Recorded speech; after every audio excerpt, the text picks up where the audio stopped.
Our story begins in the year 2100 and something, with planet Earth completely devastated. Then, over a ruined city, a mysterious man stands on top of a high-speed fighter jet. He seems to be looking for someone, and with a smile on his face, the guy says he's finally found him. Without hesitating, the white-haired guy simply jumps from the plane toward the city ground. Meanwhile, down below, a young man named Jin Shido runs desperately through the destroyed streets. The young man is completely exhausted and hurt, so he starts screaming for any kind of help. Crying and almost hopeless, the boy continues to beg to see if anyone else has survived. But suddenly, a giant monster with horns appears in front of him, tearing up the asphalt. To make matters even worse, another bizarre green-colored creature also decides to show up. Completely surrounded, the protagonist falls to the ground, pleading for help, but no one appears. With tears running down his face, Jin Shido screams one more time for anyone who can save him. In that moment, he holds a broken photo of his family as he continues his desperate plea.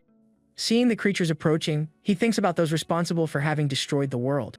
With his eyes closed, the boy makes one last request for someone to make the guilty ones pay for everything. But before the beast can reach him, blue energy beams slice the monsters into pieces. Jin Shido stays on the ground, not understanding anything, and a mysterious voice apologizes for being late.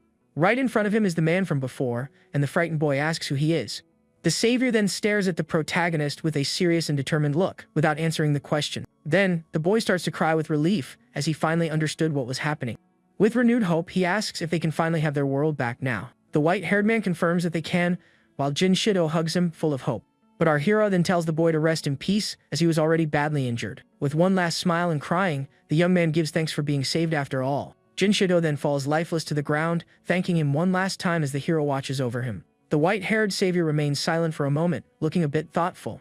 Just then, a scientist named Kagura appears and asks if Jin was too late to save the boy. Kagura states that the boy was the last one and tells his friend to face reality and give up. Even hearing this, our white-haired protagonist maintains a serious and focused look. The scientist then reinforces that humanity was gone, and there was no more salvation for the planet. It's explained that everything was caused by mutant monsters born from environmental pollution. These bizarre creatures were known to everyone by the dreaded name of corruptors. On top of that, they had an incredible regeneration power and were almost impossible to defeat. Their resilience was so incredible that not even nuclear weapons could take them down. But humanity didn't give up and conducted various experiments on people to be able to fight back. Kagura says that even after finding a solution, there's no one left in the world to be saved. According to him, humanity simply took too long to find a way to fight. However, Jin states with absolute certainty that there is still something worth saving. The scientist then asks if his friend thinks there are still survivors somewhere. With a confident smile, the hero says no, but there will be survivors in the future. Then Jin asks if the nanomachines created by Kagura can also heal the environment. Kagura confirms and explains that the nanomachines not only destroy the corruptor's regeneration, they are also responsible for starting the recovery and complete healing of the entire planet. With this, the hero affirms that one day the Earth will regain its former beauty and return to normal. And in that future, a new civilization will surely arise and prosper, just as humanity did. Hearing this plan, the scientist seems very skeptical and says it's all just a fairy tale. Our protagonist then turns and starts to walk away while his friend says that it's fine by him. Jin Shido then turns with a smile and replies that this small possibility is enough. Then we're taken to a flashback that shows a dark hallway of some kind of laboratory. We see that our white-haired hero's power might be needed in the distant future. Apparently, Kagura decided to believe in this maybe for a chance to save what was left. For the scientist, just having the chance to pass this hope on to the next generation is enough. At that moment, the cryogenic sleep mode is activated, and the year count begins to pass. Many years go by, and the monsters continue to roam freely across the desolate land of the planet. Hundreds of years later, the Earth remains a completely devastated and uninhabitable place. After almost 1,000 years, new and even more bizarre creatures began to emerge over time. Millennia pass, and the monsters continue to dominate everything, evolving in very strange ways. But after more than 17,000 years, the planet finally begins to show signs of recovery. Tens of thousands of years later, the corruptors still exist but seem to be fewer in number. At 84,000 years, nature finally returns to normal and wildlife flourishes. After more than 240,000 years, the monsters finally seem to have vanished from the Earth. Hundreds of thousands of years continue to pass, and planet Earth finally becomes a paradise again. After millions of years, nature is completely recovered and full of new animals. Tens of millions of years later, Earth is a beautiful place with beaches and crystal-clear oceans. Finally, after an incredible 1 billion years, the countdown reaches its long-awaited end. Then the cryogenic sleep release sequence is activated, and the process to wake our hero begins. In this new world, we see someone running desperately through a dark and gloomy place. A girl with pointed ears is also on the run and seems to be completely terrified. Shortly after, a group of 3 semi-humans flees from a giant dragon-like monster. The girl asks if the one they're looking for is really there, and her older companion confirms it. Desperate, she says that if the person isn't there, they can consider themselves gone. But the young woman doesn't give up, and with a determined look, she keeps moving forward with her group. Apparently, they are looking for a legendary figure known as the Guardian God. The trio finally arrives in front of a giant gate and believes their savior is right there. The girl then uses a type of key to try to open the passage, but the gate seems very heavy. When they enter the place, they realize it's a dead end with a glowing capsule at the top. The girl is speechless and completely disappointed with what she's seeing in front of her. To make matters worse, the monster that was chasing them finally manages to reach them inside. The group is completely cornered, and with nowhere to run, they fall into a complete panic. In a final act of desperation, the girl closes her eyes and screams, begging for the Guardian God's help. Suddenly, the capsule's glass begins to crack, and a mysterious voice says it understood the call for help. In the same instant, the capsule shatters and a bright light hits the monster, throwing the group away. With that, the oldest of the three semi-humans says with a smile that he told them it was worth believing. Suddenly, our hero emerges from the capsule with a smile and talks about the possibilities of the future. He then finds a storage box that Kagura developed and sees that his clothes are inside. The white-haired man goes to the computer and is shocked to see that he's 100 million years in the future. Jinshid notices that most of the data is corrupted and thinks it's a miracle the place is still intact. He believes this happened thanks to the nanomachines that were spread throughout the planet's atmosphere. Now he wants to know what happened, but the only clue he has is a message cube from Kagura. But first, the savior turns to hear the trio's story and completely forgets he's not dressed. The older one covers the girl's eyes while Jin says he's been like that for 100 million years. After explaining himself, he finally puts on his clothes and says the suit still fits very well. With everything settled there, the large gate of the old laboratory finally begins to open. As they leave the place, a bright sunlight hits the group's faces, who are not used to it. Our white-haired protagonist then faces the new world for the first time in a long time. Before him lies a beautiful landscape, and he realizes that this is the world 100 million years later. The girl then pulls on his coat, calling him Guardian God, and he notices how different everything is. Next, the young woman points the way and asks the newly awakened one to follow her with her group. The savior looks a bit suspicious but decides to go with them to understand the situation. Along the way, he wonders if they are human but remembers that his race went extinct a long time ago. Then he notices the koala and cat ears and thinks they are new creatures that evolved this way. Jinshid concludes they must have been affected by the nanomachines, and that's why they evolved with animal ears. As proof of this, he says their language is the same as it was 100 million years ago, and then decides to introduce himself. He introduces himself as Shida Jin, and the girl with pointed ears says her name is Hakama Phil, but he can call her Akama. Next, the older one introduces himself as Dan Poo, and the blue-haired boy says his name is Shandy. The hero then asks what they want him to do, and Hakama replies that they are almost at their destination. The girl then explains that they need his help to defeat the corruptors, and Jin is startled by that name. At that, little Shandy gets terrified by something he sees in the distance. The group then spots their village and realizes the whole place is under attack and on fire. Desperate, the blue-haired boy runs towards the village shouting for his parents, but Akama tries to stop him. Our protagonist just watches the two running and seems to be calmly analyzing the whole situation. He then notices that the barricades protecting the village are all made of wood and very simple. Also, all the buildings are made of wood, and the fire spreads very quickly through all the houses. Seeing all this, Jinshido realizes that the civilization of that world doesn't seem to be very advanced. In the blink of an eye, the hero appears right next to the girl, who is startled by his incredible speed. Just ahead, they see an old woman fighting a bizarre monster, and Shandy screams desperately for his grandmother. The old woman then notices their presence and asks Hakama why she decided to return to the village. With a serious look, the white-haired man observes the creature and wonders if that is really a corruptor. He confirms that the appearance is identical and wonders if they are also called that in this new era. Hakama then prepares to fight, saying she will save her grandmother, and the hero notices a strange reaction in her. With that, our protagonist quickly advances towards the monster, saying he needs to confirm something. In the blink of an eye, the hero cuts the creature in half with a single, swift slash of blue energy. With that, he catches the old woman in his arms before she falls and apologizes for the slightly hectic situation. Next, Jin throws her towards Hakama and shouts for the girl to get ready to act right after. Then, the young woman concentrates a strange energy and creates a small fireball using her hands. She then launches her fire sphere towards the creature, which retaliates with a blast of flames. The girl's attack hits the monster's head squarely and causes a small explosion on the spot. The hero notices that the corruptor's regeneration was suppressed by the nanomachines, as expected. He wonders if she used the nanomachines from the atmosphere, but only compatible humans can control them. The protagonist questions if everyone in this era uses fireballs, and the old woman denies it, saying only a few do. She says only those with divine power can do it, and Jin understands that's the name for controlling nanomachines. Hakama runs to her grandmother, asking about the others, and the old woman says she managed to evacuate everyone. Danpu then stands beside Shandy and asks the girl why she decided to come back to the village.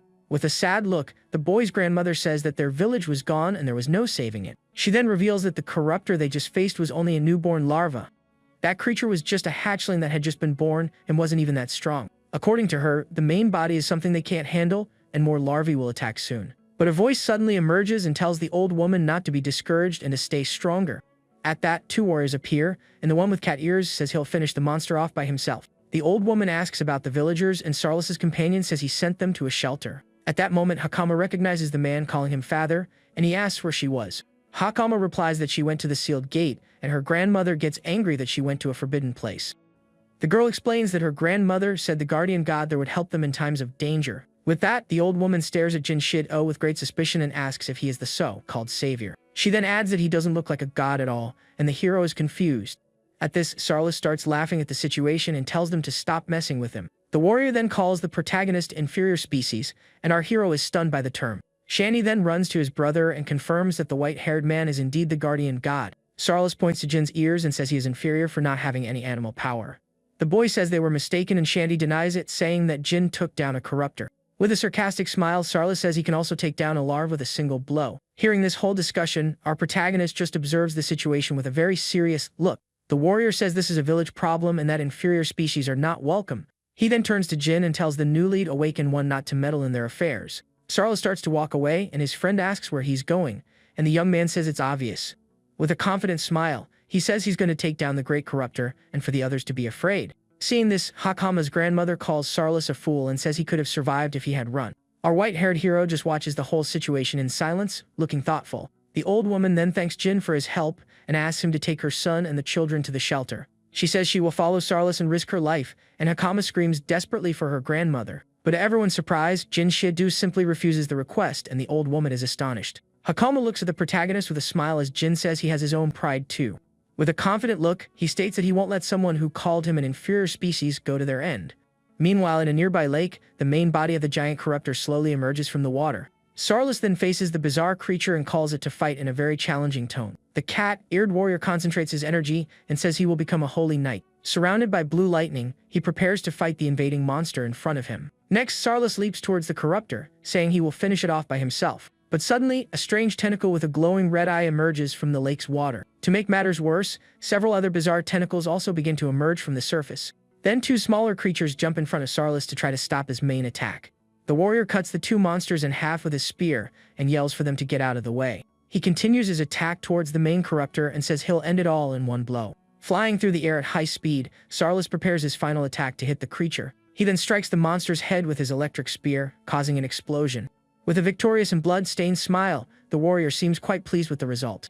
The giant corruptor then retreats a bit, while Sarlis lands on the ground to observe the beast. However, the wound on the creature's head begins to close and glow with a red light. Sarlis is completely shocked to realize that the monster's injuries are regenerating. Seeing the young man's distraction, the corruptor attacks with its giant claw in a swift motion. The warrior tries to defend himself, but the screen goes dark, and we only see a question mark in the air. Jin creates an energy shield to defend the warrior and asks if he feels better now. Sarlis is completely speechless and stares at the newly awakened one with a look of pure surprise.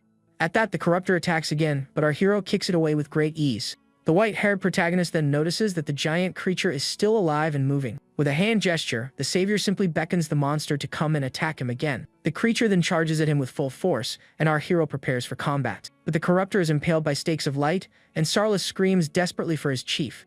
The warrior then shouts for someone named Sals as a group of people runs towards them. Hakama's father and grandmother are completely shocked by what they are seeing happen there.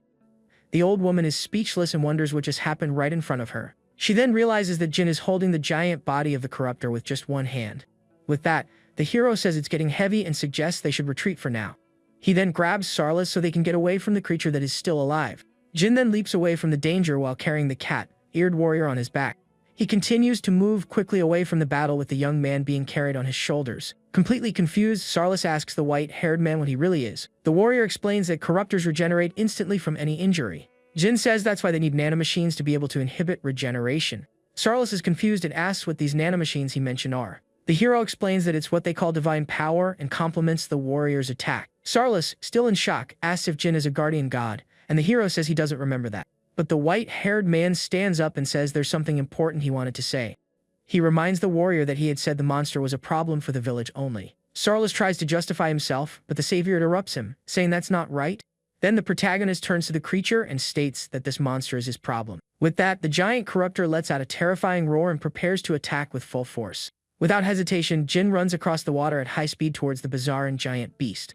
With a serious look, the hero says the first step is to immobilize the enemy. At that, he delivers a powerful kick in the air, creating a large golden shockwave in the water. The blow hits the creature squarely and throws it back with the force of the water's impact. Jin explains that these monsters were born because of humanity's foolishness in the past.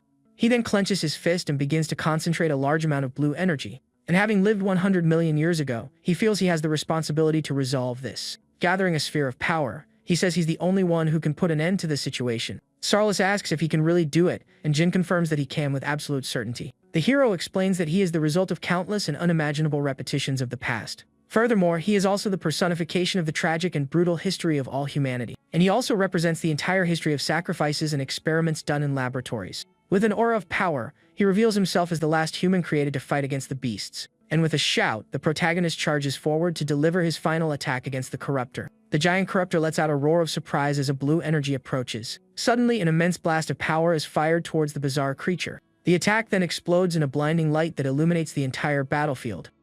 With that, all the villagers are completely shocked by what they are seeing. Hakama, on the other hand, looks at her savior with a smile and shining eyes. The energy explosion is so strong that the flash can be seen even from space. After the dust settles, all that remains of the monster are a few glowing pieces in the water. Sarlis is on the ground, completely stunned and unable to believe what just happened. The white-haired man then turns to the warrior and says that he is the last. With a confident smile, he adds that he is humanity's last scientific weapon. After everything, the lake finally becomes calm again, and peace reigns in the area once more. But from a distance, a girl with glasses watches everything, hidden in the forest bushes. She was using a type of spyglass to snoop and is amazed by what she saw happen there. The young woman says that not even the captain of the royal capital's knights could do that. With a determined look, she decides she needs to return to the capital immediately. Later that night, Jin finally manages to activate Kagura's message cube. The scientist then says that if Jin is listening, he is no longer in this world. Kagura asks how the future is and says the environment must have improved a lot. But he reveals that there is a problem, and the protagonist asks what that problem might be. Without beating around the bush, Kagura explains that even with the planet's improvement, the corruptors did not pass away. Our white-haired protagonist remains silent and listens to the message with a very serious expression. The scientist reveals that he felt something strange about 1,000 years after Jin Shid entered cryosleep. Kagura says he also went into cold sleep from time to time to observe the planet's changes. The scientist explains that with the environment's improvement, the number of corruptors was gradually decreasing. But suddenly, something unexpected happened and completely changed his plans. The satellite camera then focuses on a strange creature with a human form standing in an open field. Zooming in, we see a bizarre being with purple hair and red eyes with an aura of dark energy. Kagura explains that with the environmental changes, corruptors emerged that began to evolve. He didn't know the type of change, but he was sure the creatures would become a great threat. The only thing he could do is to modify the new life forms so they could fight. And on top of all that, he also needed to leave some power for our hero to use in the future. The savior then gets confused and wonders what kind of power the scientist was referring to. He then picks up a green syringe and asks if his friend was referring to that. Kagura says that as soon as he injects the liquid, the nanomachines will show him how to use the power. This is a power that only the hero can use because he has 100% compatibility. Jin Shida then stares at his own hands in silence and seems to be very focused on what he's doing. At that, a small combat knife materializes in his left hand using a bluish energy. He understands that he can create objects and, with a smile, says that this ability is very useful. Kagura reveals that he had other powers like this in various laboratories scattered around the world. He didn't leave everything together to prevent the corruptors from destroying it all at once. Kagura also wanted his friend to travel and see the new world he protected so much. In this distant future, he doesn't know how dangerous the corruptors have become over time. But even so, the scientist believes that the new world is a much better place to live. Compared to the past filled with chaos and destruction, the new civilization has managed to prosper.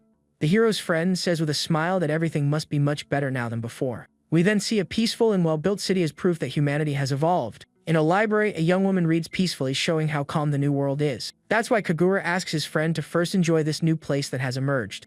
But the scientist's image begins to glitch, and he says that unfortunately he won't be able to. With an old man's smile, he adds that he won't be able to see everything through to the end.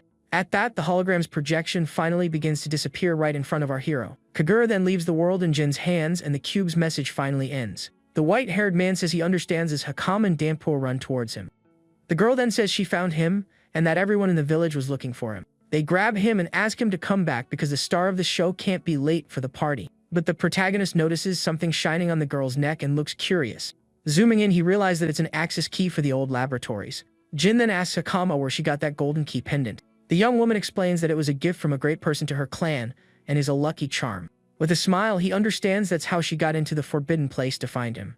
Being led by the two, the protagonist thinks that he now owes a great debt to her clan. Arriving at the village, the group encounters a large party around a giant bonfire. Some villagers then see the trio arriving and ask them to come closer. The people then wonder if that white-haired man is really the guardian god. One of the villagers doubts it and says he looks like an inferior species, and Jin just smiles. Sarlis overhears the conversation. Another warrior asks if that scrawny guy defeated the monster. With that, the cat-eared warrior gets up and angrily walks towards the villagers. He then yells at the cowards who ran away, and says that's why they didn't see what happened. Now everyone is in awe of the hero, and Hakama says they are different from earlier. Just then, the girl's father and grandmother approach the savior to talk to him. The old woman then thanks him once again on behalf of all the residents of that small village. Hakama's father says the village would have been gone without him, and that they want to return the favor. With a smile on his face, our protagonist tells them not to worry about such things, but he adds that if they insist, instead of goods, he prefers to receive information. Jin Shido says he wants to know the current and detailed state of how the world is functioning. Hakama's grandmother says that in that case, the best thing to do is to go to the great royal capital. That's where the king of the country called Kermosia resides, and many people from all over the world gather. In addition, the people of Kodama village also usually go there to sell their special products. The old woman warns that the journey is long and dangerous, but is sure he will be fine. Finally, she asks him to use Hakama as a guide, as the girl also has business in the capital. Hakama's grandmother explains that the young woman has divine power, and that in the capital, there is an academy for training. The next morning, a beautiful sunny day dawns on the village with birds singing in the blue sky. Inside a house, our white-haired hero says the morning is great and the air is pure. Looking at the landscape, he thinks he never imagined he could one day see such a beautiful scene. With a slightly sad look, the protagonist says he would have liked to show that to Kagura. Just then, little Shandy appears holding some clothes and shyly calls out to the guardian god. The boy then asks the white-haired man to get dressed, and he finally realizes the situation. Some time later, our protagonist and his new guide begin their journey to the capital. The grandmother then asks Akama to fulfill her role as a guide, and the young woman nods in agreement. Sarlis says he wanted to go along, but the old woman tells him to shut up and study first. The hero then speaks to Sarlis and says his movements in yesterday's battle weren't bad. The warrior gets all excited and shouts that he will wait for him in the royal capital for a challenge. With everything settled, the girl's father asks the guardian god to take good care of his daughter on the trip. He then turns to Hakama and asks the young woman to take care of herself and stay healthy on the way. The hero and his new guide then say goodbye to everyone and finally begin their long journey. With that, the pair starts walking along a dirt road in the middle of a very green forest. We see the two fall in the path next to a river with crystal clear and calm waters. At dusk, they finally reach a beautiful waterfall and stop to rest. The girl then points to the horizon and seems to be showing him the rest of the way. At night, the two make camp and the hero asks Hakama how far the capital still is. Hakama replies that they need to walk for 4 more days, and the hero thinks that's close. With that, the pointy-eared girl asks why he wants to know so much about the world. Jin Shido answers mysteriously, just saying that it's a big secret. But he remembers that Kagura said the corruptors wouldn't be wiped out easily, and the protagonist confirms that this is a fact, as the creatures still exist in this era. However, he wonders how this is possible, as they only reproduce in polluted places. With a serious expression, the savior thinks that something is definitely changing. The young woman notices his face and he apologizes, saying he was just a little thoughtful. At least the white-haired man is happy to know that people haven't been dominated. So he decides that he will first investigate how the people of this era deal with the beasts. Leaving the corruptors for later, he asks Hakama to stop calling him guardian god. Suddenly, the sound of an approaching horse in the middle of the night interrupts their conversation. The noise gets louder and louder, and the two look towards the forest with curiosity. A mysterious voice then apologizes for interrupting their rest. Just then, a knight in armor and 2 female companions appear and ask for a moment of their attention. The blonde-haired young man with pointed ears stares at the protagonist with a very serious look. Unintimidated, the hero asks with a suspicious expression who that man is. The knight introduces himself as Argus Walton, the captain of the 7th Division of the Holy Knights. Jin Shido is confused by the name and wonders who these Holy Knights are. But one of Argus's companions gets a very angry look on her face upon hearing the question. The warrior gets annoyed with the hero's attitude and shouts at him to stand up and show respect. But Captain Argus tells his companion to stop and says with certainty that they are the ones he was looking for. The blonde then apologizes for the rudeness and asks if they can have a little chat. With that, Jin Shido stands up and questions what the knight meant by, "They are the ones." Argus then asks where the two came from and where they were going now. Akama innocently replies that they came from Kodama village and are heading to the royal capital. Hearing the girl's answer, the female knight gives a wicked and confident smile. She then dismounts her horse and says that, as she thought, they are definitely the guilty ones.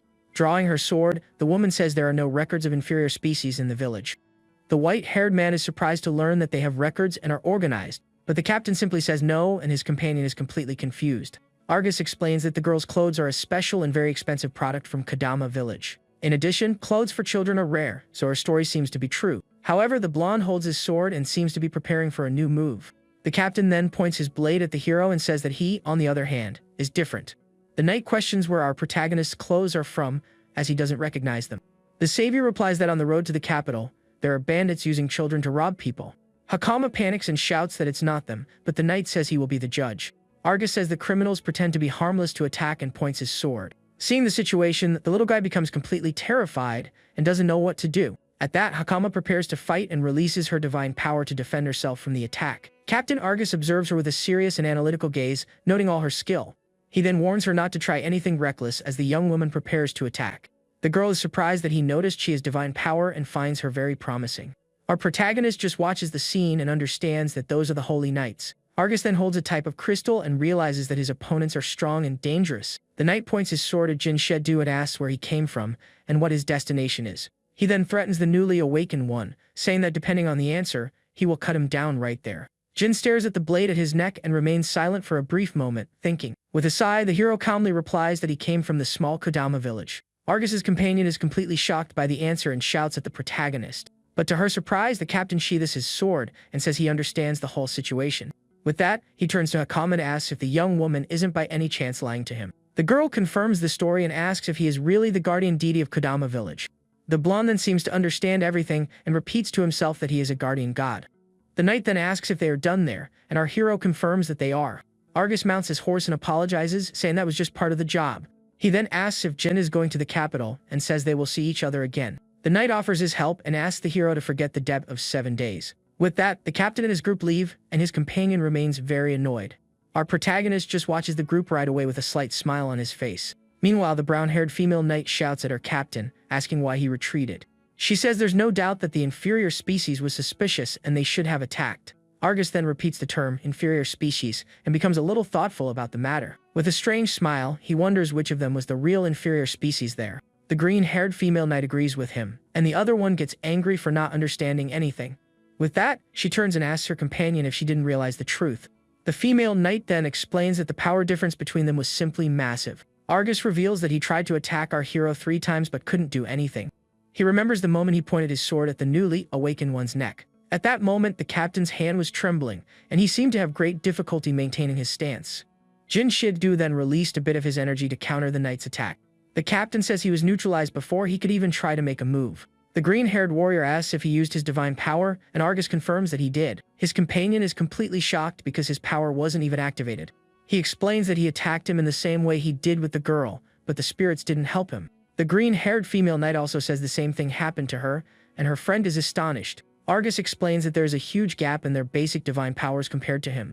And of all the holy knights, only the Grand Captain would be capable of doing something like that. With that, the 2 female warriors fall silent and continue their ride with a bored look. The brown-haired warrior gets annoyed and says she couldn't notice anything different. But Argus explains that he was an anomaly and that she had just joined the squad. He then asks if the corruptor from the village was defeated by him, and his friend confirms it. She asks if they can let him go, and the blonde says yes, as he doesn't seem to be a threat. With that, the other female warrior tells them to return to the capital, and that she will take care of everything. The captain then thinks about the guardian god and says that one needs more dignity than strength. At this, we see the great royal capital, and Argus thinks it would be good if he became an ally.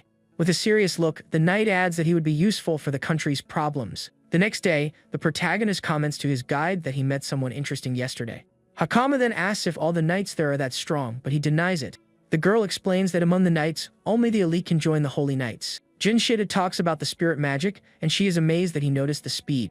With that, the young woman explains that divine power is borrowed from spirits to use magic. Our protagonist then understands that nanomachines are treated as spirits in this era. He comes to the conclusion that in this new era, the science he knew has become fantasy. With that, he remembers the warrior from before calling him an inferior species with disgust.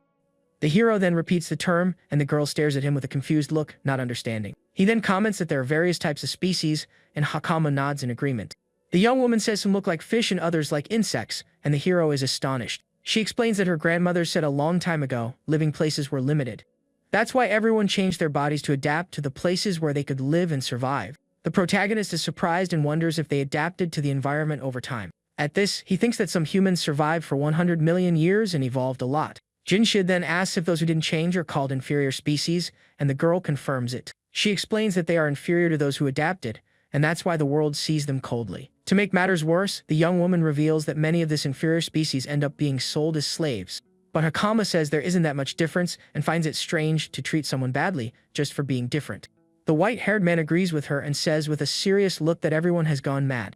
With a smile, the protagonist tells the young woman she is a good person, leaving her confused. Suddenly, a person runs deathly past the two and seems to be in trouble. They are startled by the situation, and a mysterious voice starts shouting for help in the middle of the road. At that, a blue-haired girl runs towards them but ends up tripping and falling to the ground. Akama then runs to help her and desperately asks if the blue-haired young woman is okay. Our white-haired protagonist just watches the scene with a serious and very analytical gaze.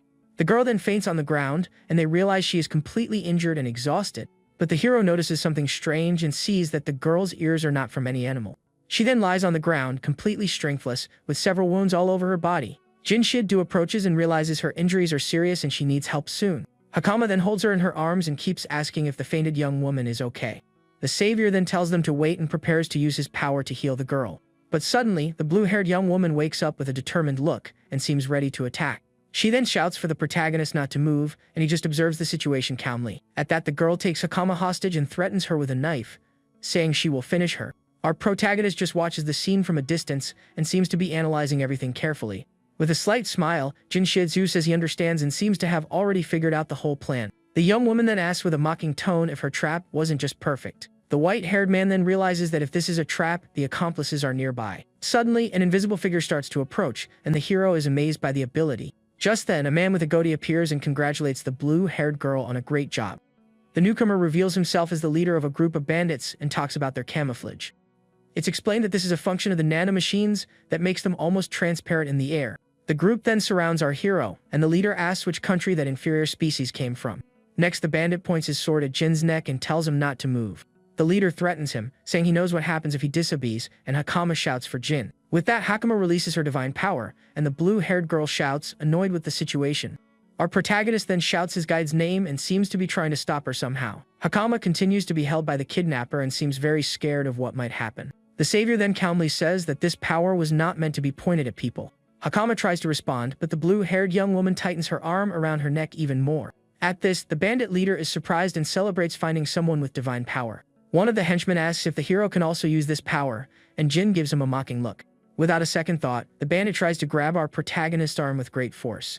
Then, the henchman attacks him with a knee strike and arrogantly calls him an inferior species. But the group leader stops him, saying not to ruin the merchandise as he's not worth much. The man with the goatee adds that an inferior species would never have divine power.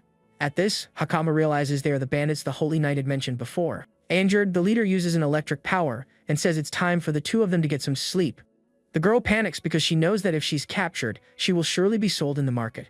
Suddenly, everything goes dark and the savior calls out for Hakama, asking his guide to finally wake up.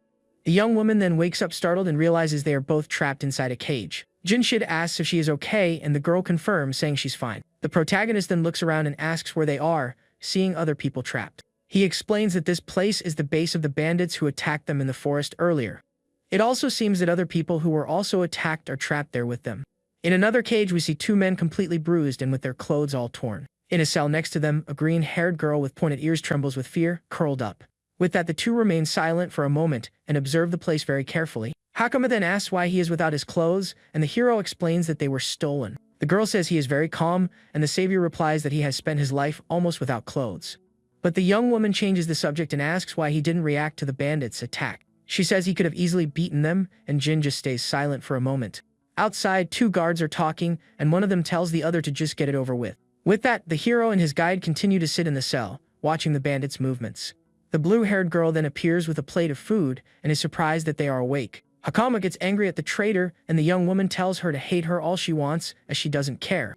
The kidnapper says she doesn't expect to be forgiven, because she never thought she would be from the start. Even hearing this, the pointy-eared young woman remains very angry and grabs the cell bars. But to her surprise, the protagonist says that she is actually very kind, leaving her confused. She then repeats the word kind and thinks that a real villain wouldn't act that way. Jin explains that real villains don't waste time thinking about whether they are hated or forgiven by someone. With that, the white-haired man stands up and seems to be preparing to finally take action. Effortlessly, he simply bends the iron bars of the cage using only his hands. The blue-haired girl is completely shocked and speechless at the absurd strength he showed. Once outside, he turns to the young woman, and she still can't believe what she just saw. The hero says he was waiting for her so they could talk without anyone listening, and Hakama is confused. He then asks the traitor where the important person to her, who is being held hostage, is. The young woman asks how he knows that, and the hero calmly replies that it was just a hunch. While healing her, he says that at first he was fooled because her injuries were all real. But the savior explains that not even a villain would use an ally to cause such serious injuries. That's why he realized right away that she was only following them because of some kind of blackmail. The blue-haired girl is completely speechless and stares at the situation with a look of pure astonishment. The hero then asks if the hostage is her brother, and the young woman nods yes. In a flashback, we see that the bandits said they would sell her brother to some traders. With that, she realized they would be separated forever and fell into complete despair. The young woman then reveals that her parents were defeated, and that's why she needs to protect her brother. Hearing the whole story, Hakama just observes the situation in silence and seems very thoughtful. Our white-haired protagonist has a look of pure hatred and calls them trash. Hakama then asks if he let himself be captured on purpose, and he says that was part of it. The savior explains that villains are stubborn and persistent like oil stains, and the guy doesn't understand. He says that if one escapes, he will spread his influence elsewhere and cause more problems. That's why if you're going to finish them, it's better to do it all at once, leaving no trace. Suddenly, Jin kicks the cell door, and the guard who was there is thrown far away by the force of the impact. Our protagonist then stands at the entrance of the cell and stares outside with a serious look. With a dark aura, he says it's necessary to pull everything out by the roots and very completely. Then we are taken to a flashback showing a futuristic city 100 million years ago. We see several flying cars and buildings illuminated by neon lights on a rainy night. At that, a boy with black hair and blue eyes appears with his face all bruised and dirty. On television, he saw a hero who unmasked an organization, and because of that he longed for justice. The boy then stands on a dark and foggy street, seeming to be waiting for something. But he soon realized the truth when a man in dress shoes stopped right in front of him. He thought that a world that needs justice is a very complicated place to live in. This kind of world is always full of people who are like trash and don't care about anything. A bandit grabs him by the collar, and he thinks that if he could live normally, nothing would be better. But the environment he lived in at that time simply didn't allow that to happen. So, without hesitation, the young boy decides to fight back and attacks the bandit with all his strength. The only solution he found was to simply overwhelm all of his enemies without mercy. And that's exactly what he did, and he started fighting against all the bandits in the city. Over time, he continued his journey and faced increasingly stronger and more dangerous enemies. Older now, he continued his hunt and sat on a pile of bodies he himself had defeated. But one day, a mysterious man appeared and found him in the midst of all those bodies on the ground. Our protagonist just stares at the man in silence and seems to be listening very attentively. The scientist then extends his hand and says that the young hero was born in the completely wrong world. Back in the present, Jin drags one of the unconscious guards across the floor using only one hand. Just then, two other henchmen appear and desperately shout for him to stop that right now. A short time later, all the guards are on the ground, and one of them asks what his objective is. Another fallen henchman asks where he came from, and how he managed to get in there. Our white-haired protagonist just gives a wicked smile and prepares to continue. He then throws one of the guards towards the others with completely absurd force. One of the henchmen manages to catch his companion, and is shocked by the force of the throw. In the blink of an eye, the hero passes them and attacks the last guard who is still standing. The henchman manages to catch his companion and is shocked by the absurd force of the throw. Jin stands with his back turned and faces the bandit leader, who shouts and asks who the heck he is. The man with the goatee remains on the ground, completely paralyzed and not understanding the situation. Suddenly, a loud scream echoes through the place, and all the other prisoners are startled. The blue-haired girl then realizes whose scream it is and gets a little worried. The young woman asks who her partner is, and Akama replies that he is a guardian god. With a confident smile, the girl says that if they leave everything to Jin, it will be all right. Hakama tells everyone to leave, and the other young woman asks if they will really be saved by him. She remembers the leader and says he has a strong divine power and they can't win by force. Seeing the situation, the bandit leader despairs and shouts for our hero to wait. The savior holds a henchman's head, and the leader asks if he's looking for money. The man with the goatee then gives a wicked smile and seems to have a very strange idea. He then points to a cage and asks if the protagonist is looking for slaves. The bandit says he can give him whatever he wants, and we see that the girl's brother is in the cage. Our protagonist just observes the situation with a look of pure disgust and disinterest. With a cold look, the hero asks if he's done talking while a bandit stares at him. The leader is completely speechless and wonders what the heck is happening there. He then questions why his spirit magic isn't working against the intruder. With a look of panic, he realizes that this guy is different from everyone he has ever faced. The white-haired man says it helps that he's just a half-baked villain. He explains that real villains run away immediately, and the bandit gets a fearful look on his face. Jin continues, saying that people like him first underestimate their opponent and think they will win. But when he's about to lose, the bandit tries to flatter the enemy, and the man with the goatee gets angry. Seeing that he has no other choice, the group leader decides it's time to put his plan into action. He then runs towards a lever and shouts that the battle isn't over yet. The man with the goatee then manages to pull the lever, and a large gate begins to open. Behind the large iron door, a bizarre and muscular creature is trapped in a dark cage. Our protagonist stares at the beast, and the bandit explains that it was acquired at someone's request. The monster then breaks the cage, and the leader says that if flattery doesn't work, he can't help it. With a wicked smile, the man with the goatee seems very confident in the power of that creature. He then shouts to our hero that he will completely finish him using his secret weapon. Without hesitation, the creature charges forward and prepares a powerful punch to hit the protagonist. But Jin Shidu just stares at the attack with his eyes glowing, showing no fear. To everyone's surprise, the hero manages to stop the monster's blow using only his hands. The bandit leader is completely in shock and can't believe what just happened. Jin explains that he was born with what they would call a superhuman and very strong constitution. He reveals that he seems to have many times more muscle fibers than a normal human being. With that, the protagonist lands a powerful punch right in the middle of the bizarre creature's stomach. Next, Jin says that against an intruder, he won't hold back and begins to release his power. Clasping his hands together, he fires an immense blast of energy using all his divine power. The attack obliterates the creature, and the bandit leader falls to the ground, completely terrified. Jin then approaches and asks if he can't even use divine power to protect himself.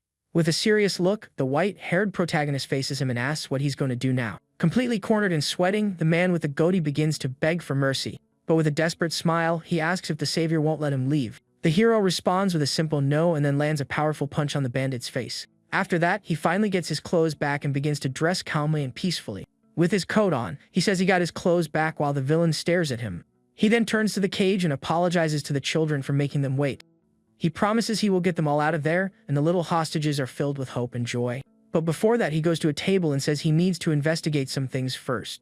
With that, the newly awakened one opens a small wooden box and finds a key and a document. Looking at the papers, he realizes that it all seems very suspicious and is intrigued. Zooming in, we see that the document is written in a strange and indecipherable language. The savior gives a slight smile, and it seems he has finally understood the whole situation. But to our surprise, he says he has no idea what is written on those papers.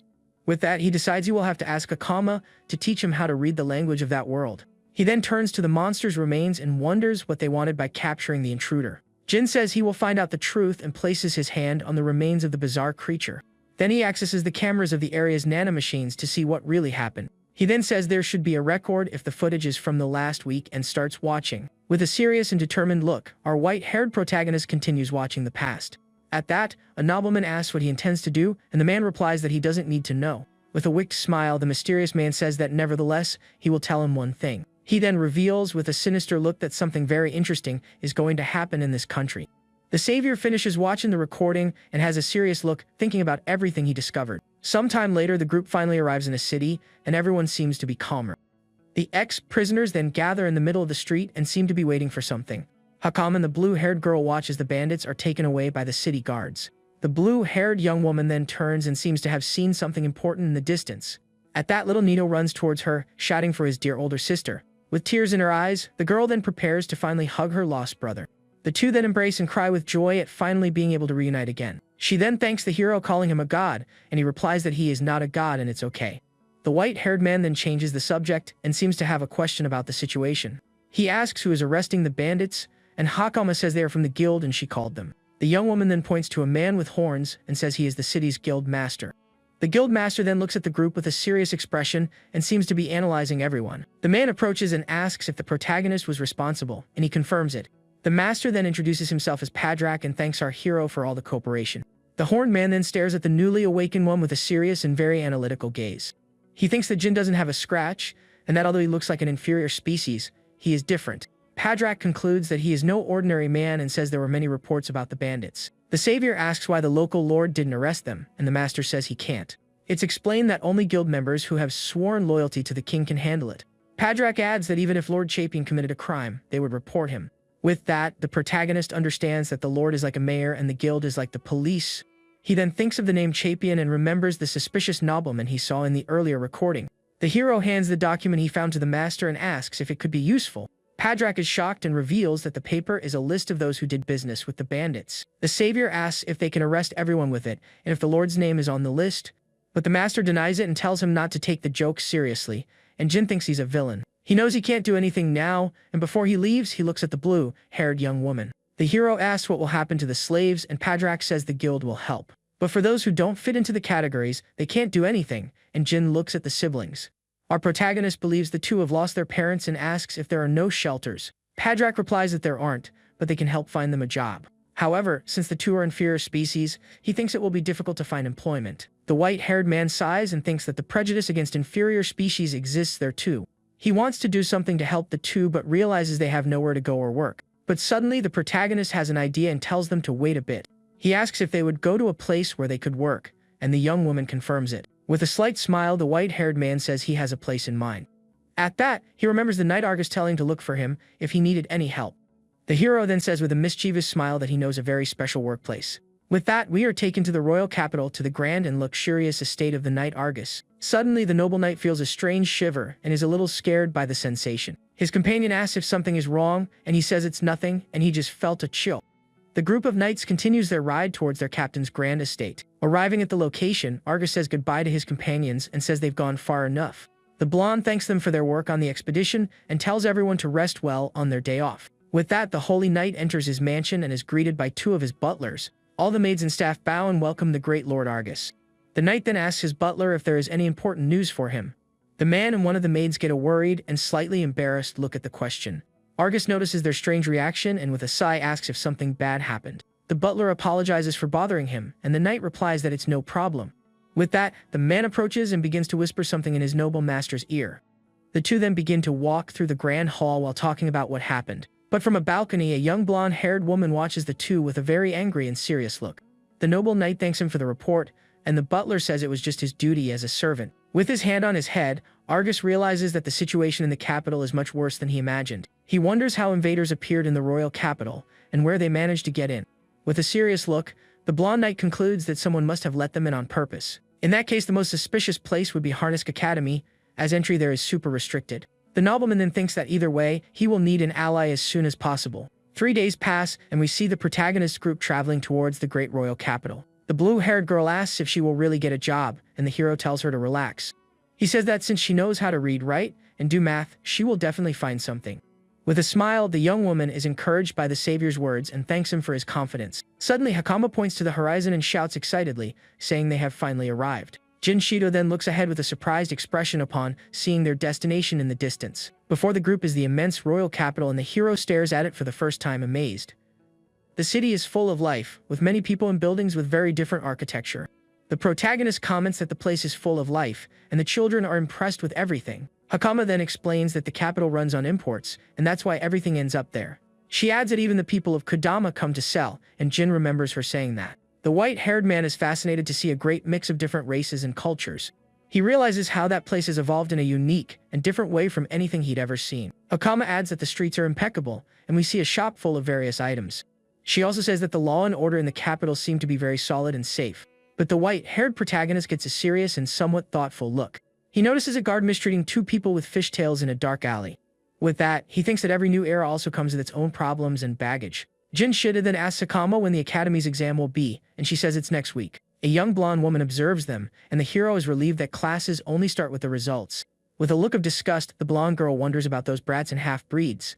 After a long day, the group finally arrives at an inn to rest. Hakama and little Nino then throw themselves on the bed, excited to finally have a place. The hero says they finally got a real bed, and everyone happily agrees. With that, he thinks that now that they've arrived in the capital, comes the million-dollar question. Holding a bag of coins, the savior remembers that living in that world requires a lot of money. Akama holds the reward from the bandits, but he knows it won't last after being divided.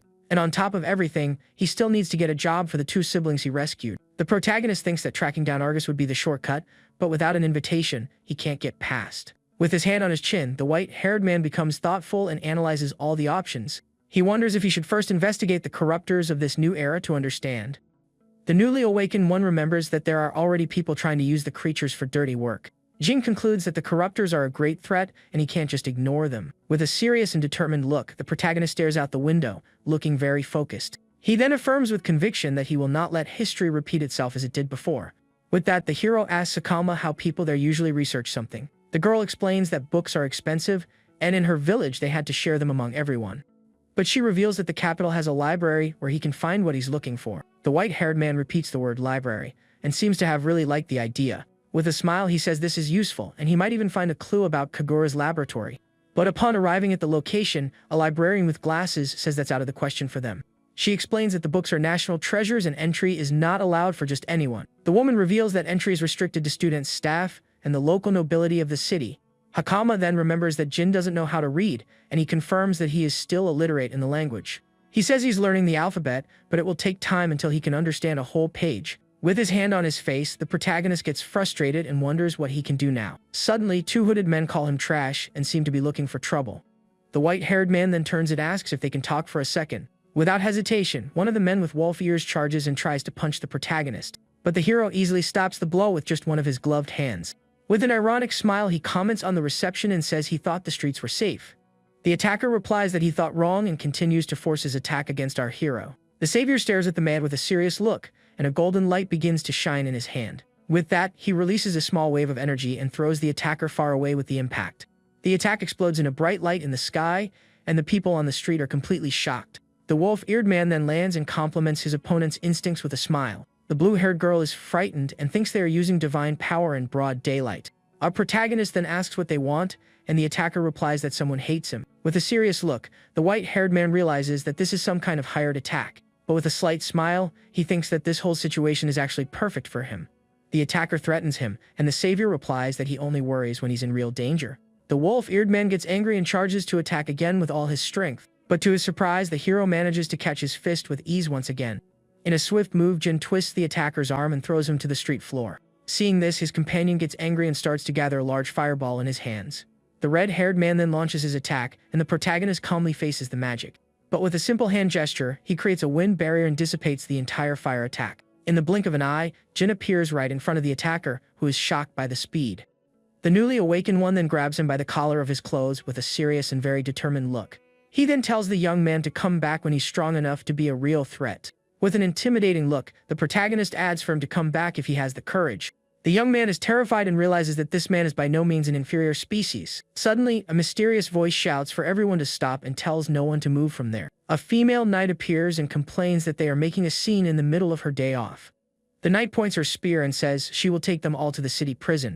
With a smile on his face, Jin thinks that his plan to attract attention has finally worked. At this, the knight gets angry and recognizes our hero as the inferior species from before.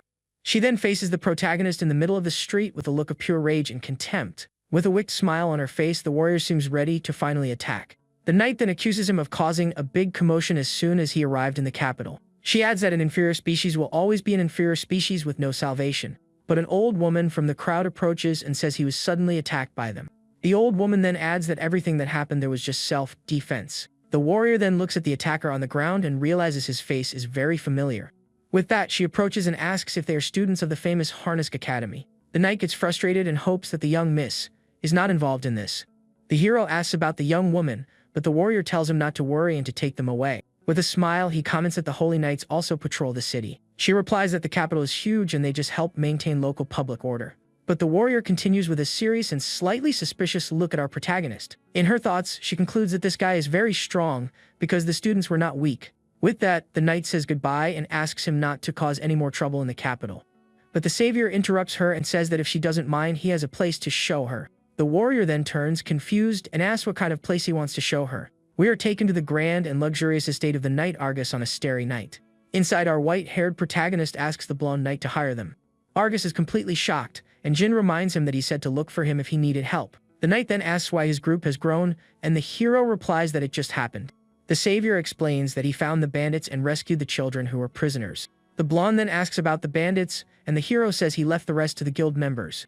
With his hand on his chin, the nobleman wonders if the protagonist took care of all that by himself. The knight asks why he is helping the two, and Jin says they have no family and are inferior. With that, the newly awakened one says he thought of at least finding a place for them to work. The nobleman says he has no obligation, and the savior replies that this is his way of doing things. He says he was the one who saved them, and so he won't do a half-hearted job and will see it through to the end. Hearing this, the knight and his companion are completely shocked by his determination. The two siblings then look at their savior with shining eyes full of hope. With that, the knight agrees and says the two can work there as servants, and the girl gets excited. However, the blonde-haired nobleman reveals that there is a small condition for them to stay. He then points to the hero and says he wants him as an instructor, and the protagonist is astonished. We then see the two siblings in their new work clothes, looking very happy and excited. The white-haired man then comments with a smile that they look great in the new clothes. The blue-haired young woman then thanks Lord Argus, but he says there's no need to thank him. He then leaves the two's education to his butler and asks him not to discriminate against them for being inferior. With that, the siblings happily say goodbye and thank the hero once again for his great help. The protagonist then realizes there is a hidden motive, and the knight appreciates his perceptiveness. Argus says he doesn't know where he came from, but wants to trust him and make a very important request. The nobleman then asks the white-haired man to infiltrate the Great Harness Academy. Not understanding, the newly awakened one asks what the Holy Knight meant by that. The blonde explains that various factions are trying to take over the country, and Jin asks about the king. Argus reveals that the king is very ill, and so a battle for succession has already begun. The problem is that people with no right to the throne are planning to take the country for themselves. To make matters worse, they are using the corruptors and dragging innocent people into the chaos. Jin remembers the suspicious nobleman and understands that he is not the only one he should worry about. The knight confirms that dangerous people are operating the capital and need to be stopped. The savior asks if the academy is the most suspicious place, and Argus confirms that it definitely is. With everything explained, the nobleman knocks on a nearby door and says they are coming in. He then opens the door and says that the person inside will be his guide within the academy. The knight introduces his younger sister who studies at the academy and is named Milia Oltens. Argus then tries to introduce our protagonist to the young blonde woman who looks at him with contempt.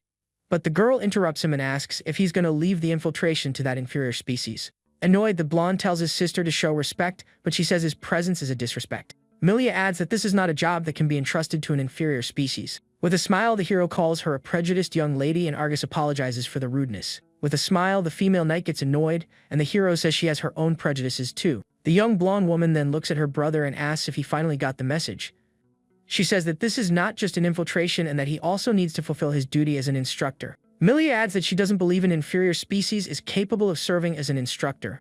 But Hakama reveals that Jin doesn't know how to read, and the hero gets annoyed that she told the secret. The young blonde-haired woman says that is completely out of the question and seems decided. With that, Hakama defends the protagonist and says he is much more amazing than all of them combined. The noblewoman is silent for a moment and looks at the white-haired man with suspicion. She then admits that he at least has the necessary strength to keep the students in line. But the girl adds that to be an instructor, you need much more than brute force. Seeing the young woman's stubbornness, the blonde knight puts his hand on his face in complete frustration. Argus's companion then realizes that the students from before were sent by the spoiled noblewoman. The knight apologizes and says he will talk to her, but the hero says it's okay. With that, the protagonist asks what he should teach, and Argus replies that it's spirit magic. The nobleman explains that from what he can see, the newly awakened one is very skilled with this magic. Jin asks what part of the magic he should teach, and Argus replies that just the basics are enough. He explains that if the hero teaches ignition, discharge, freezing, and healing, it's more than enough. But the white-haired man asks if that's all, and the knight is shocked by the question. Argus then asks if he also uses special magic, and the protagonist is a little confused. The hero remembers the bandit and wonders if he was considered exceptional in this new era. With a smile on his face, Jin Shida finds the whole situation very interesting and exciting.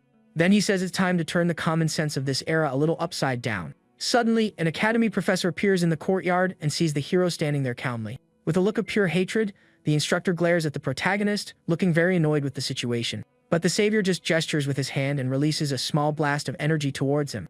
With that, the professor is thrown to the ground and is completely confused about what just happened. The man then shouts and asks what the heck the newly awakened one just did to him. He says he has never seen magic like that and accuses Jin of using some kind of dirty trick. Meanwhile, the other instructors just watch the scene from a distance with a very serious look. With a smile, Argus says that resolves everything, and his companions agree with him. The other students watching the scene from afar are completely shocked by what they saw. Millie is also speechless, and one of the students says that was definitely special magic. She wonders why that happened, as inferior species shouldn't have any power. The young blonde woman then glares at the protagonist with a look of pure suspicion and a lot of anger. With that, the hero grabs the professor and asks him to calm down and stop all the fuss. A week passes and the academy teaches normal subjects, but its real purpose is very different. In fact, the true goal of that place is to train warriors to fight against the beasts. Those who can't keep up will be forced to leave the academy without any mercy. But if they manage to graduate, joining the Holy Knights will not be just a dream. In the end, she adds that everything will depend on the skill of each one of them there. Two students comment that there are many freshmen, and most seem to be commoners. At that, a hand approaches the noblewoman, and a mysterious voice calls her for a conversation. A red-haired young man named Reyes says it's rare for her to appear at the entrance ceremony. The young woman replies that he is also there to try to get close to some famous noble. But suddenly, the red-haired student notices something and is surprised by what he sees. He asks why an inferior species is with the instructors, and Milia says he is one of them. Reyes is completely shocked, and the blonde girl asks for his opinion on the man. With a look of astonishment, the young man is speechless and doesn't know what to answer the young woman. Milia then says he's just an inferior species, and that was exactly what she thought. The protagonist just watches the scene from afar and realizes the two are talking about him. He thinks the academy is huge and investigating it all will definitely take some time. The hero notices the stairs and concludes that he first needs to erase the image of an inferior species. For him, the most important thing now is to gain the recognition of everyone in that place. We then see the large and imposing academy on a beautiful sunny day with a very blue sky. In a classroom, the professor says they will restart the spirit magic classes. The instructor warns the elite students to be careful and not let their guard down with the newcomers. But with a wicked smile, the man says he would like to say that, but the situation is different. He notices that there are few students and asks if they really have any motivation to study. With her arms crossed, the young blonde woman calmly replies that of course they are motivated. With an ironic smile, the professor wonders who would want to listen to an inferior species speak. He reveals that today's class will be given by an inferior species and that he spread the news beforehand. The professor then mockingly asks our protagonist to introduce himself to the class. With a confident smile, the newly awakened one introduces himself to everyone as Shido Jin. He then says he will teach spirit magic and hopes to work well with the students. But the red-haired student asks if he can really handle that job. The white-haired man replies with a smile that it's up to the students to decide. He adds that if they think it's not worth it, they can simply skip class. But with a serious look, the savior says there is one thing he wants everyone to follow. Surrounded by blue energy, he asks them never to use that power against people. It is explained that spirit magic can stop the incredible regeneration of the corruptors. However, this ability does not work on humans and will only cause normal injuries. With a serious look, the protagonist reveals that this power was created to defeat the beasts. Therefore, he asks the students not to use that power incorrectly or recklessly. But one of the students starts to laugh and calls him stupid, because power is always power. He says he came to see an inferior species class, and the hero forbids them from using the magic. Other students also begin to mock him and call him an inferior species without power. With that, the whole class starts to laugh and mock the new instructor without respect. Even hearing everything, our white-haired protagonist remains very calm. He then challenges the student and says that if he thinks the hero has no power, he can try. The savior adds for the young man to use his strongest power and shoot at him. He then promises that if the boy manages to hurt him, he will no longer appear in today's class. With a confident smile, the student seems to really like the proposal he just heard. The young man then gathers a golden energy and shouts for the inferior species not to regret it. At this, the professor panics and shouts for the student to stop because he will also be hit. But the student doesn't care, and with a shout, he finally launches his attack with all he has. A large blast of golden energy is fired towards our white-haired protagonist. The attack then hits the ground and causes a large explosion of smoke and dust in the classroom. With a victorious smile on his face, the student seems very satisfied with the result of his attack. But suddenly, a stake of bluish energy emerges from the middle of the smoke at very high speed. The attack grazes the young man's face and hits the wall right behind him with force. The student is completely in shock and can't believe what just happened right in front of him. The savior then says that if he had wanted, that attack would have finished the boy in an instant. He adds that judging people just by their appearance can end up being a fatal mistake. The red-haired student is speechless and wonders if that was also spirit magic. Jin asks if he was called inferior for being inferior, but since the hero is stronger, so what should they call him? And the white-haired man says he will give the answer. With a confident smile, he states that the right answer is simply professor. The other professor then asks if the newly awakened one knows the conditions to activate the magic. But the protagonist just points to the student and asks if he attacked him and tells the young man to answer. The student is confused and replies that it's just a matter of visualization and doesn't understand. The student explains that to use divine power, you just have to imagine the force and project it onto the spirits to manifest it. Our protagonist smiles and says that visualization is important, but it's not the condition to activate the magic for real. He reveals that the spirits, or nanomachines, need to receive a specific frequency to release their power. The student is confused, and Jin explains that there are actually 8 types of fundamental frequencies to use. With that, he begins to demonstrate the first type, which is fire magic, creating a flame in the palm of his hand. Next, the savior shows the second, which is lightning, concentrating electric energy around his fist. The third magic the hero demonstrates to the class is wind, with green energy coming from his hand. Finally, he shows ice magic and says that up to that point, the student should already know the elements. But to everyone's surprise, the protagonist says that besides these elements, there are other types of magic. He then reveals gravity manipulation and creates a floating purple energy sphere in his hand. Then he shows light intensity manipulation, creating a white and very bright ball of energy. The next power is atmospheric pressure manipulation, and he says he still has what he showed before. With a smile, he shows spatial protection and creates a floating blue energy cube in front of him. Seeing that, the other professor despairs and shouts, asking if he can use 8 types of magic. Our hero explains that to apply the basics, visualization is the key, like turning a discharge into a spear. With a confident smile on his face, the new academy instructor seems ready to really begin. Then, with his arms crossed, he faces the students and mockingly asks if the class can begin. After class, the white-haired man walks through the academy's corridors with a very serious expression. He thinks he needs to investigate the place, but notices that the other professor continues to watch him from a distance. The protagonist then realizes that there are students everywhere, and he can't find anything suspicious. He then thinks he needs to find a place where students are not allowed in order to investigate. With a serious look, the white-haired protagonist seems to already have an idea of what he's going to do. But the young blonde woman continues to stare at him with suspicion and seems to be analyzing the new instructor.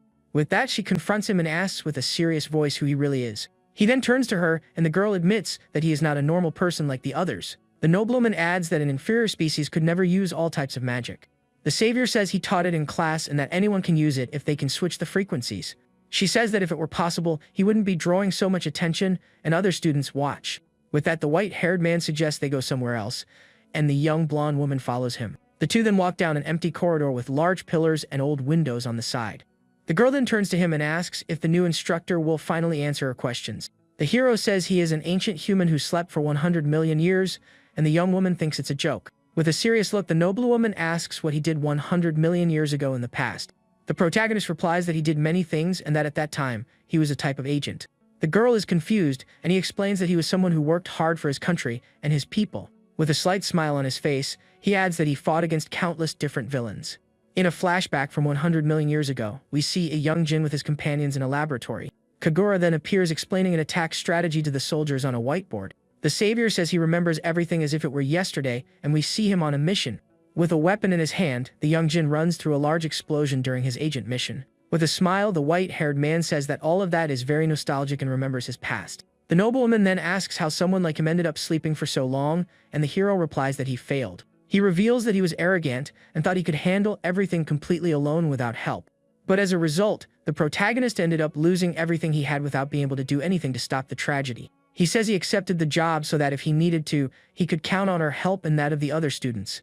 The young woman then asks where they are going, and he replies that he is just fulfilling his duty as a guide. With that, the two arrive in a dark and dusty room that seems to have been abandoned for a long time.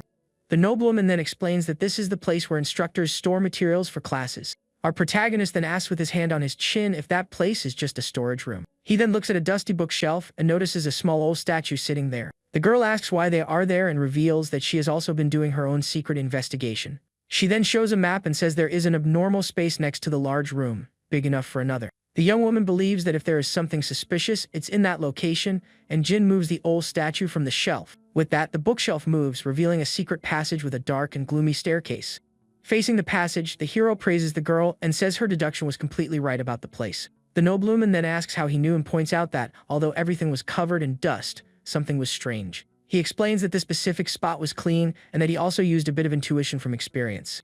The savior says he's going in to check and tells her to wait, but the young woman insists she's going with him. He warns that it's dangerous and there might be a corruptor, but the girl tells him not to underestimate her for being a noble. She proudly says that her grades are the best and that her skills are no less than her brother's. With a smile, he says it's okay and that he will trust the young noblewoman's ability and her judgment. He then creates a sphere of light, and the two begin to descend the dark staircase together carefully. The path seems very deep, and the noblewoman comments on how convenient light manipulation is for them there. The hero thinks the place looks like a fantasy game, and the girl doesn't understand what he meant. With that, she changes the subject and remembers the conversation about him facing villains in his past.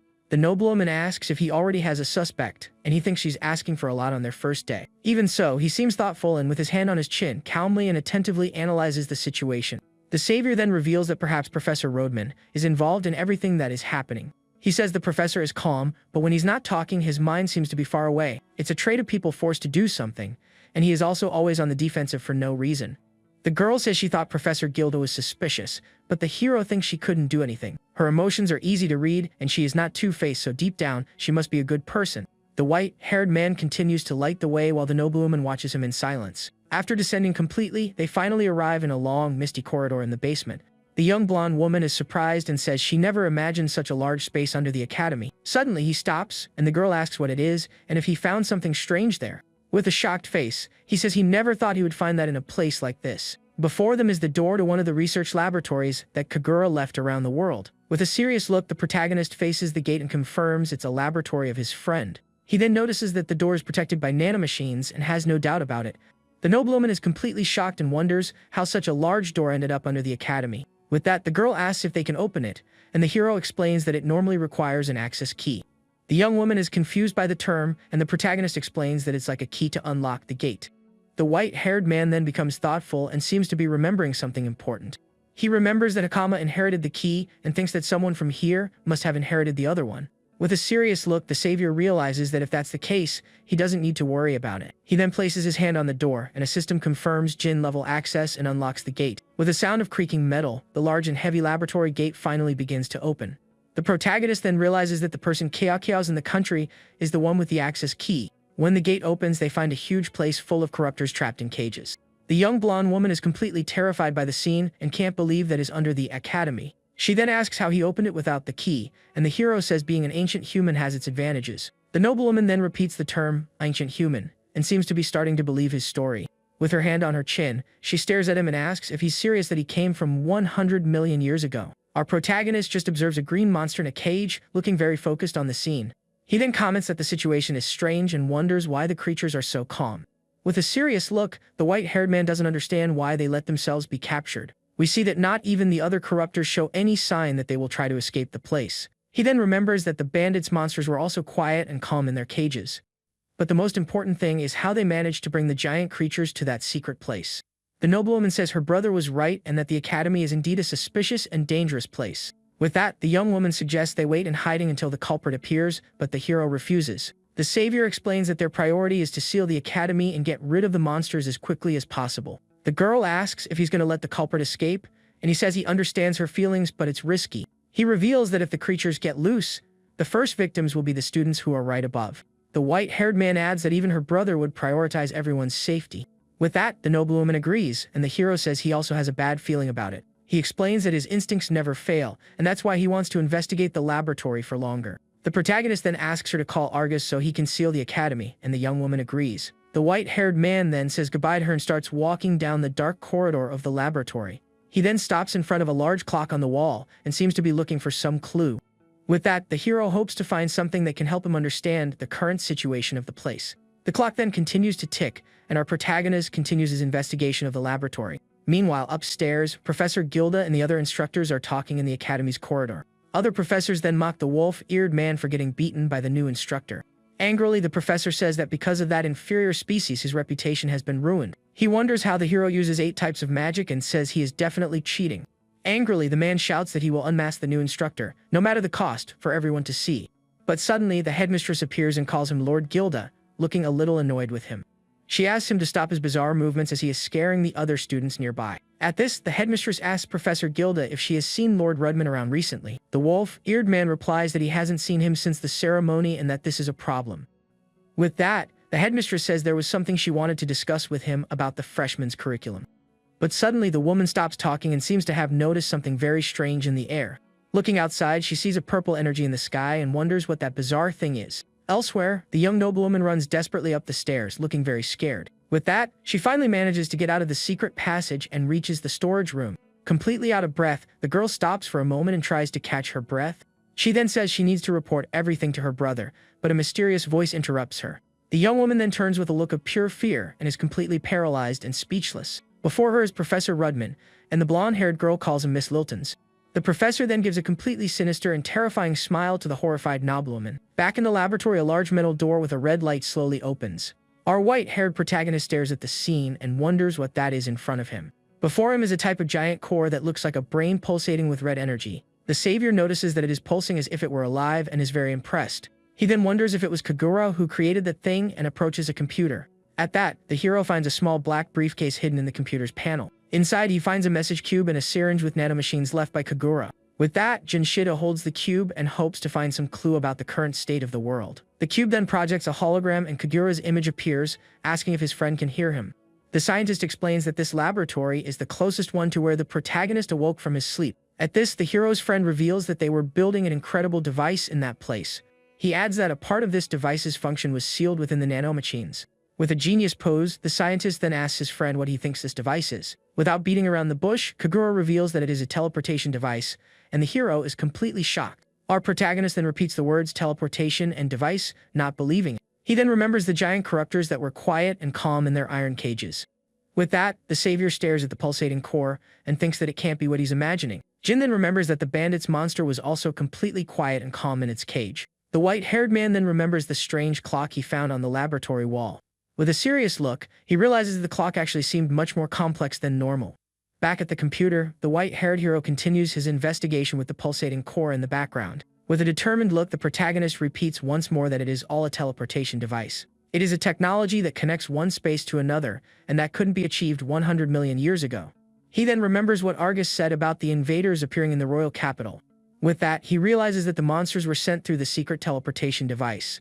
The savior remembers the invaders who were at the bandits' base and how they were also quiet. At this, Kagura shows a device and says that is the teleportation device he created. But the hero is confused because the device the scientist showed looks very different from the red core. He then turns to the core and wonders what the heck that thing in front of him is. Suddenly, the clock on the wall starts to move, and it seems to have activated something in the place.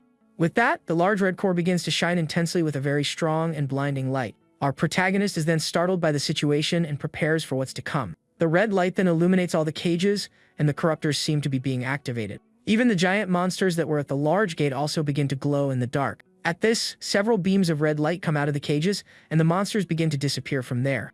Meanwhile, in the capital, Argus's companion runs towards him and shouts that it's an emergency. With a serious look, the noble knight stares at the sky and seems to already know what's happening. Several corruptors then begin to fall from the sky, and Argus realizes that the worst-case scenario has happened. Back at the academy, the young noblewoman asks Rodman what's wrong and why he's so serious. The professor then gives a strange smile and calls her Miss Oltons in a very sinister way. With that, the girl releases her power and shouts for Rodman to get out of the way and asks if he is involved. The professor then reveals that she has already figured everything out and that the young woman was snooping around. The noblewoman then asks what he means by it's too late and seems very worried. Without hesitation, Rodman reveals with a wicked smile that today was the day they executed the plan. He explains that the plan was for later, but because of her, he decided to move things up. In his thoughts, the villain remembers our white-haired protagonist and his power. He thinks that this man will surely become a great threat to his plans. By intuition, he knows that Jin is as troublesome as the spoiled noblewoman's older brother. The villain reveals that the hero has actually already found the secret passage that was there. He knows the protagonist is down there and wants to get rid of any problems at once. With a challenging smile, the noblewoman asks if the professor really thinks he can win the fight. Rodman replies that he certainly can because he has a new invincible power now. He then shouts that he has obtained an invincible power, but suddenly two girls appear with a vase. The young blonde woman is confused, and the villain says he will also show her his new power. With a wicked smile, he says that this is his new and powerful battle power. But to everyone's surprise, the person there was Hakama, who gives a confident smile. The girl then prepares to attack, and with a sigh, she just closes her eyes. Next, Hakama says she won, and we see that the professor was knocked out with the giant vase. The noblewoman asks why the girl is there, and Hakama replies that she was looking for Jin. She explains that things are getting crazy outside and that they need Jin's help. Hakama says that another girl named Kudo said she saw the hero entering that place. The young Kudo then introduces herself to the noblewoman and confirms that she is a freshman at the academy. With that, Hakama's friend asks if it's okay to hit a professor like that. Hakama says it's fine because no one saw their faces and they can blame the spoiled noblewoman. Suddenly, our white-haired protagonist finally appears coming out of the secret passage. Jin then shouts for Hakama and asks what happened to Professor Rodman on the floor. The young woman runs to the savior and says that things are getting ugly outside the academy. The hero replies that he knows and reveals that all the invaders from the research facility have disappeared. With that, the noblewoman realizes that all the monsters have been released into the royal capital at once. The group then runs to the outside of the academy to see what is happening. From above, they see the entire capital on fire and being attacked by corruptors. In the streets, people run desperately while a wolf-like monster pursues them. In the sky, a griffin-like creature grabs a man and carries him high up without mercy. A giant monster then steps on the ground and crushes everything in its path with its huge paw. The creature then stares at the city with its glowing eyes and prepares for the attack. With a terrifying roar, the giant corruptor unleashes a great wave of energy and power. Seeing the scene, the young noblewoman is completely terrified by the destruction of the royal capital. The protagonist then gets angry and says he misjudged the situation and should have destroyed the device. At that, Hakama calls him and points to a giant monster that is in the middle of the whole city. The creature then begins to gather a large amount of energy in its mouth to attack. With a look of pure terror, the corruptor prepares a golden energy beam to fire. The giant monster then turns towards the great royal castle that is in the center of the city. With that, the noblewoman realizes that the target of the attack is the royal castle and that the royal family will be attacked. The savior says it's his fault and that he will resolve the situation, taking the syringe he found. Surrounded by a blue aura, the hero reveals that he will gain a simplified version of teleportation. Kagura explains that the energy embedded in the nanomachines has a limit of only one use per day. The ability is also restricted to short distances and only works within his line of sight. With that, the giant monster finally fires its attack, and a blast of energy goes towards the castle. The scientist then adds that with this power, the hero can simply jump to any place. Without hesitation, Jin Shi-do appears in front of the castle to be able to stop the monster's powerful attack. And using his hand, he creates an energy barrier to block the blast and save everyone on the spot.